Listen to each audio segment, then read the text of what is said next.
Hi, good afternoon all. How are you today? So I hope all of you in good condition. Welcome to English for midwifery class. Well, today I'm going to share about preparations for labor. Jadi selamat siang adik-adik semua. Hari ini saya akan berbagi informasi tentang persiapan persalinan. Oke, persiapan proses persalinan. Oke.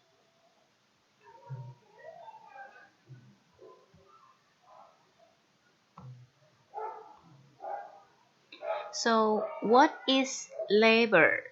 Apa itu persalinan? Ya, labor is the culmination of pregnancy. Jadi, persalinan itu adalah proses puncak ya, titik puncak daripada sebuah kehamilan. Labor is the culmination of pregnancy. Ya, jadi adik-adik di rumah bisa langsung praktik membaca atau melafalkan ya. Jadi bahasa Inggris itu tidak bisa hanya mendengarkan, tetapi juga adik-adik dituntut untuk bisa berbicara atau melafalkan kata-kata terutama terminologi atau kosakata dalam bidang kebidanan.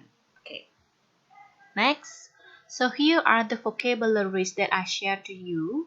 Jadi di sini ada beberapa kosakata yang saya share di sini ya. Yang pertama adalah culmination, artinya titik puncak. Number 2, surroundings, suasana lingkungan. Number 3, heightened, meninggikan. Number 4, abdomen, perut. Number 5, promptly, dengan segera. Number 6, hardness, keras ya. Number 7, contractions, yang artinya kontraksi. Selanjutnya ada fundus, ya, bagian puncak rahim. Number 9, recumbent, berbaring atau terlentang ya, biasanya dipakai recumbent position, artinya posisi berbaring atau posisi terlentang. Number 10, labor, persalinan. Number 11, uterus, rahim. And the last one, caregiver, artinya pemberi layanan. Mohon maaf adik-adik ya, jadi kedengaran ada suara-suara pendamping ya di samping saya. Oke, tidak apa-apa, mudah-mudahan adik-adik tetap bisa fokus dengan materi yang saya berikan. Jadi itu beberapa kosakata yang adik-adik bisa gunakan pada preparations for labor. Oke, next. What happens during labor? Jadi apa yang terjadi selama proses persalinan ya, terutama hal-hal yang mengenai hal-hal yang dirasakan oleh ibu hamil pada saat sedang menjalani proses persalinan. Oke. Number 1, of course, abdominal sensitivity. Artinya sensitivitas perut dari ibu hamil tersebut menjadi meningkat ya, menjadi lebih sensitif ya, terasa perutnya lebih sensitif. Oke. Number 1, abdominal sensitivity. Next, number 2, discomfort. Tentu saja, discomfort itu artinya merasa kurang nyaman ya, merasa tidak nyaman. Number 3, contractions in fundus. Jadi ada kontraksi di fundus ya. Next, uterine contractions. Jadi juga selain ada kontraksi di fundus, juga ada kontraksi di rahim ya. Next, recumbent position. Tentu saja posisi yang akan diambil oleh ibu hamil atau yang disarankan oleh bidan adalah posisi terlentang ya. Next, contractions hardness.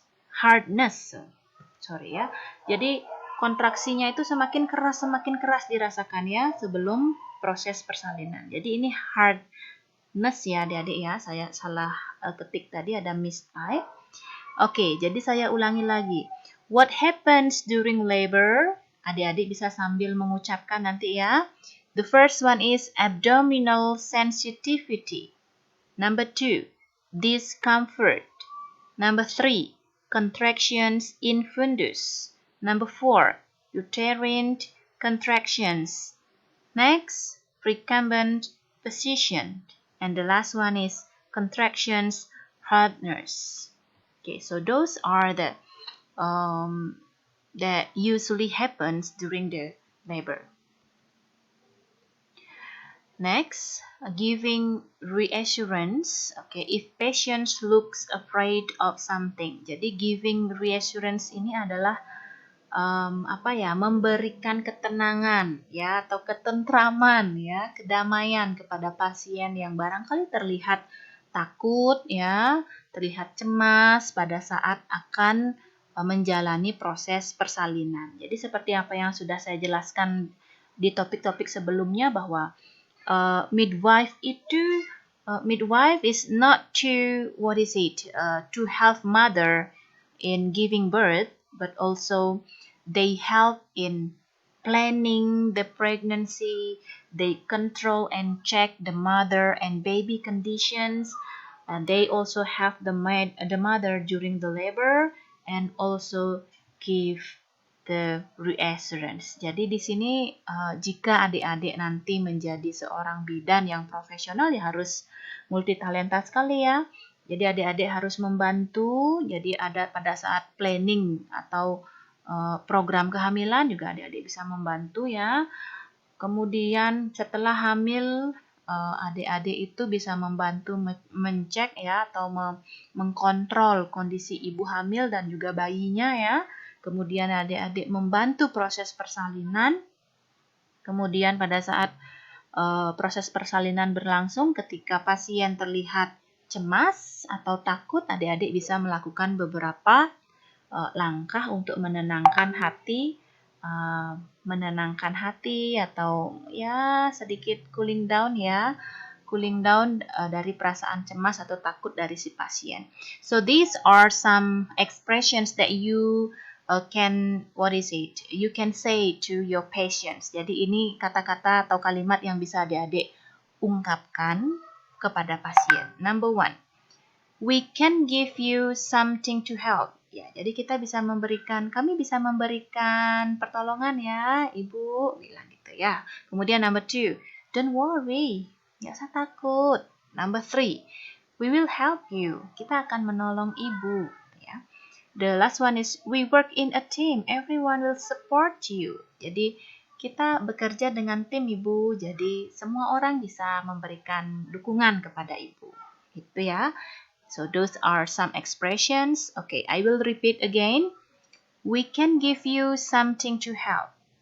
Don't worry. We will help you. We work in a team.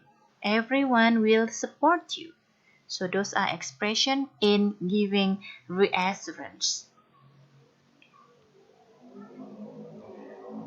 Okay, so here I give you the example of the conversations between midwife and also the mother. Jadi ini contoh singkat yang saya berikan kepada adik-adik ya, percakapan antara midwife dan mother. Okay.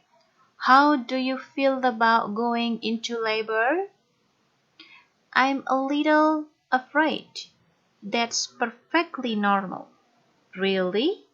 Yes, but we can give you something to help. Good. I'm sure I'll need it.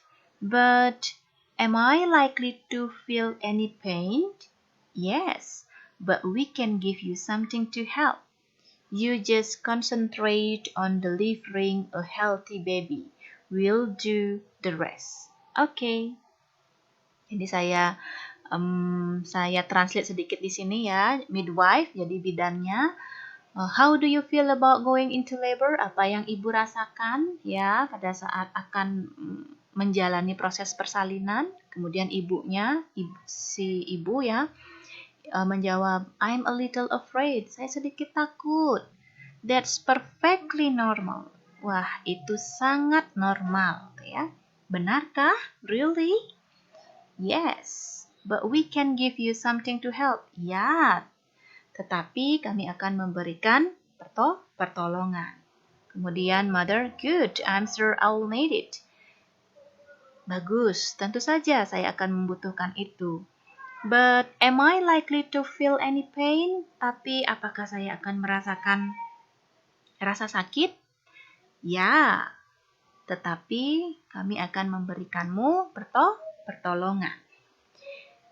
Silakan ibu berkonsentrasi pada proses persalinan dan pada proses melahirkan bayi yang sehat, dan kami akan melakukan yang terbaik sisanya ya. Mothernya oke.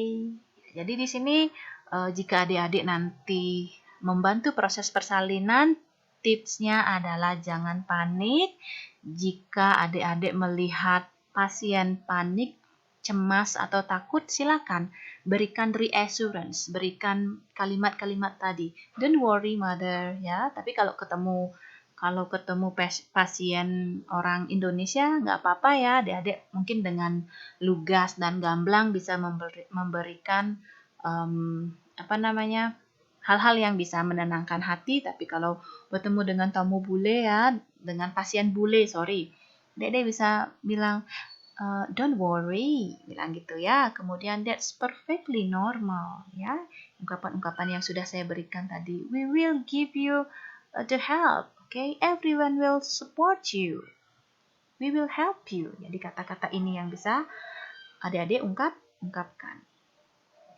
Oke, jadi cukup sekian untuk hari ini. Saya sudah memberikan contoh percakapan antara ibu hamil dan juga bidan ya pada saat akan melewati proses persalinan, kemudian bagaimana cara menenangkan, kalimat apa saja yang adik-adik bisa ungkapkan kepada pasien yang akan menjalani proses proses persalinan ya, untuk menenangkan hatinya. Kemudian apa yang terjadi selama proses persalinan, tentu saja ada abdominal sensitivity, discomfort, contractions in fundus, uterine contractions, recumbent positions, and contractions hardness ya.